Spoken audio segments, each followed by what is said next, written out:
I think with this exhibition, as Xavier said, we are some of the objects that you may have seen before in various institutions or in previous exhibitions, and it was a unique opportunity to be able to bring pieces together that had never been exhibited together before, bring out pieces that had never been shown before, but primarily when we were looking at the Wallace Collection as being the centre of arms and armour is a notoriously difficult subject in terms of making it accessible. Some people don't want to see an exhibition on swords and helmets and daggers and things. But actually, beyond that, we were trying to get back and look into these personalities associated with those objects.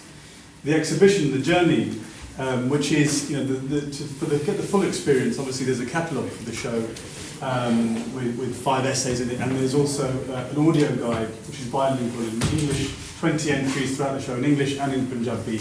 There's classical music and rags that's been composed for each section of the exhibition, so you can choose, for example, to feel the mood. So we're trying to transcend language to some degree with some aspect of the show as well, so you can feel the mood in particular areas.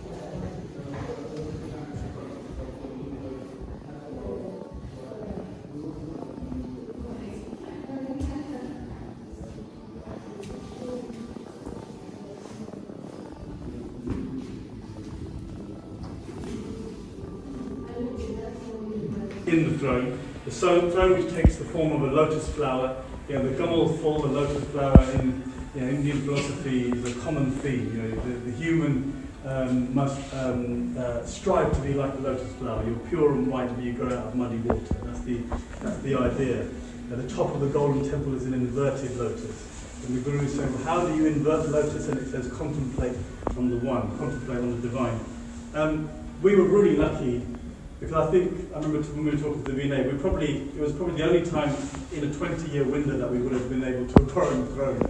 And to be able to display it here where people can walk completely around it. I don't know if anybody had seen it at the V&A before, but you couldn't see one part of it, so it's really wonderful. At the same time, these Sikhs are also looking at, the Anglo-Sikh wars is not long been over, they're also looking at the native forces who were in the uprising.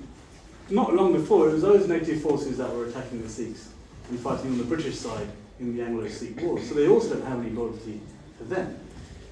The British make this man, Mohan Singh his name is, he becomes the first appointed manager of the Golden Temple. So now we also have questions around, well, actually self-preservation again, but Sikhs are seeking employment, soldiers are seeking work. There's a new power in place, and people are looking at how to kind of fortify themselves and secure their futures.